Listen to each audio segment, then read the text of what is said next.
नमस्कार दोस्तों, आप सभी का स्वागत है संस्कृत वर्धनम यूट्यूब चैनल में। आज के इस वीडियो में हम लोग LNMU BA part 2 Sanskrit honours के सिलेबस को देखेंगे। कौन कौन से इसमें टॉपिक्स हैं और साथ ही कौन कौन से टॉपिक से कितने मार्क्स के प्रश्न पूछे जाते हैं और किस तरह से पूछे जाते हैं, इन सभी को आज के इस वीडियो में डिस्कस करेंगे। और आपको डिस्क्रिप्शन बॉक्स में इसके कुछ प्रीवियस ईयर के क्वेश्चंस मिल जाएंगे, जो आप देख लीजिए।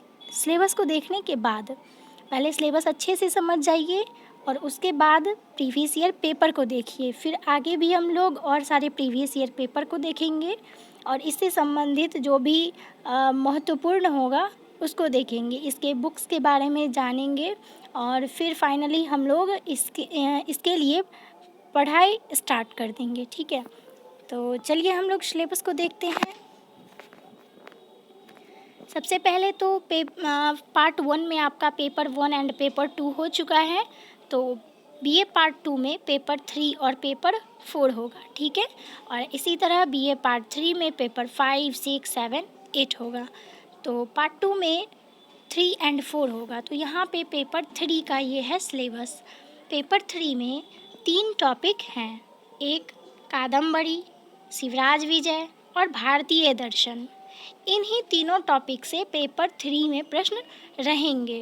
कादम्बरी जो है, इसका शकुनाशोपदेश पढ़ना है, इसके अंतर्गत है शकुनाशोपदेश, वो पढ़ना है। और इसके रचयिता जो हैं वो महाकवि बाणभट्ट हैं, जिनका सामान्य अध्ययन आपने पार्ट 1 में किया होगा। ठीक है, तो यही पढ़ना है और इसमें जो है 30 मार्क्स के प्रश्न पूछे जाएंगे कादम्बरी से। और 30 मार्क्स का जो ये प्रश्न होगा, इसके अंतर्गत एक आलोचनात्मक प्रश्न, एक संस्कृत व्याख्या और एक हिंदी अनुवाद पूछा जाएगा। तीनों 10-10 मार्क्स के होंगे। तो 30 मार्क्स का ये हो गया आपका, यानी कादम्बरी शकुनाशोपदेश से 30 मार्क्स के प्रश्न होंगे, एक आलोचनात्मक प्रश्न, एक संस्कृत व्याख्या और एक हिंदी अनुवाद। ठीक है, तो यहाँ से 30 मार्क्स के प्रश्न। अब हमारा दूसरा है शिवराज विजय। इसका हमें सिर्फ प्रथम निश्वास पढ़ना है। ठीक है, इसके अंतर्गत 3 निश्वास हैं, लेकिन हमें सिर्फ प्रथम निश्वास को ही पढ़ना है। प्रथम निश्वास से जितने भी इसमें गद्य हैं उसको देखना है और उसी से हमारे संस्कृत व्याख्या और हिंदी अनुवाद आएंगे और साथ ही एक आलोचनात्मक प्रश्न यहाँ से बनेगा। इसके रचयिता जो हैं वो हैं अंबिका दत्त व्यास। तो इन्हीं सबसे संबंधित एक आलोचनात्मक प्रश्न, एक संस्कृत व्याख्या और एक हिंदी में अनुवाद होगा। ठीक है, तो यहाँ से भी 30 मार्क्स के प्रश्न बन जाएंगे। फिर है हमारा भारतीय दर्शन। अब भारतीय दर्शन का सामान्य परिचय हमें पढ़ना है। तो भारतीय दर्शन जो कुल हैं वो 9 हैं। ठीक है, आस्तिक और नास्तिक मिला के 9 दर्शन हैं। तो इन 9 दर्शन का हमें सामान्य अध्ययन करना है और यहाँ से संस्कृत संबंधित कोई भी प्रश्न नहीं पूछे जाएंगे। यानी हमारे कादम्बरी और शिवराज विजय में संस्कृत व्याख्या से संबंधित जो प्रश्न पूछे गए 10-10 मार्क्स के, जो आपने ऊपर देखा, इससे संबंधित नहीं पूछे जाएंगे। इसमें सिर्फ टिप्पणियाँ पूछी जाएगी, वो भी आपको हिंदी में आंसर करना होगा। ठीक है, तो ये हो गया आपका गाँव में, जो कि 40 मार्क्स का होगा। तो यहाँ से पेपर 3 में सबसे ज़्यादा जो प्रश्न होगा वो भारतीय दर्शन से होगा, जो कि 40 मार्क्स का। तो इस तरह यहाँ पे पेपर 3 जो है कंप्लीट हो जाएगा आपका। और आपने अंक विभाजन को देख ही लिया। ठीक है, अंक विभाजन को आपने देख लिया कि आलोचनात्मक प्रश्न 3 होंगे। यहाँ पे टोटल अंक विभाजन किया है मैंने, आपको हर एक टॉपिक के लिए अंक विभाजन बता दिया है। ठीक है, तो इस तरह से आप समझ सकते हैं।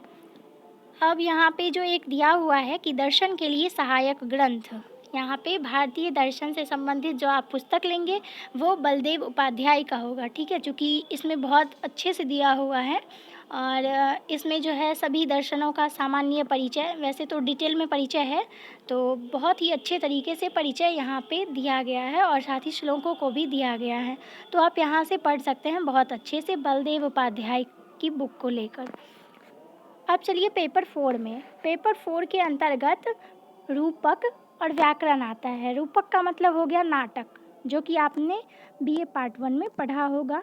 ठीक है। बीए पार्ट 1 में आप लोगों ने रूपक पढ़ा होगा, नाटक के विषय में पढ़ा होगा, और आपने ये जो देखा कादम्बरी और शुकनाशोपदेश और शिवराज विजय, ये दोनों गद्य काव्य हैं। ठीक है, तो आपने बीए पार्ट 1 में गद्य साहित्य को भी पढ़ा होगा, सामान्य परिचय। तो अब हम लोग तो पार्ट 1 में जो भी मेन इम्पोर्टेंट पॉइंट था, जैसे महाकाव्य, गद्य काव्य, गीति काव्य, गद्य और बहुत सारे टॉपिक्स, उनको तो हमने पढ़ लिया है। अब उससे संबंधित जो काव्य है उसको इस पेपर 3 और 4 में रखा गया है। तो रूपक के अंतर्गत हमारा अभिज्ञान शाकुंतलम आता है। ठीक है, हम लोग थोड़ा बहुत बेसिक से तो पूर्ण परिचित हैं, जो कि पेपर 1 और 2 में हम लोग पढ़ चुके हैं। तो जो भी बेसिक था, बेसिक से कंप्लीट हो गया है हमारा। तो अब यहाँ पे हमारे सामने काव्यों को दिया गया है पढ़ने के लिए सिलेबस में। तो ये जो हमारा है सबसे पहले पेपर 4 में आएगा वो अभिज्ञान शाकुंतलम, जिसमें हमें चतुर्थ अंक तक पढ़ना है। ठीक है, तो बहुत ज़्यादा महत्वपूर्ण है। ये नाटक महाकवि कालिदास द्वारा विरचित है। इसमें चतुर्थ अंक तक हमें पढ़ना है, और जो कि 40 मार्क्स का यहाँ से प्रश्न बनेगा।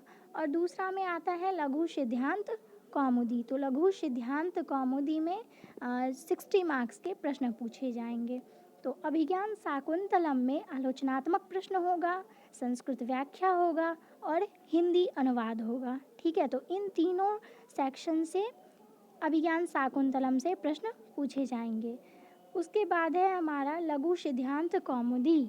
तो जैसा कि हम लोगों ने बीए पार्ट 1 में लघु सिद्धांत कौमुदी में संधि और संज्ञा प्रकरण को पढ़ा था, इसी तरह हमें इसमें लघु सिद्धांत कौमुदी से यहाँ शुबंत, तिगंत एवं कृदंत प्रकरणों के निम्नलिखित अंश, जैसे कि राम, हरि, धातु, रमा, नदी, बहुत सारे ऐसे शब्द रूप हैं जिससे संबंध सूत्र और साधनिका को पढ़ना है। ठीक है, और साथ ही यहाँ पे सर्वनाम शब्द से संबंध सूत्र एवं साधनिका और भ्वादि प्रकरण के भू एवं एद धातु से संबंध सूत्र को पढ़ना है।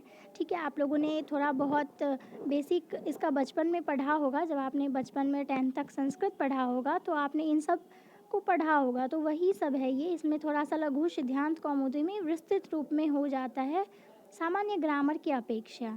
ठीक है, तो बाकी सेम ही है सब कुछ, थोड़ा सा अलग है, डिफरेंट है। चूँकि ग्रेजुएशन का है सिलेबस, इसीलिए यहाँ पे लघु सिद्धांत कौमुदी से हमें पढ़ना है।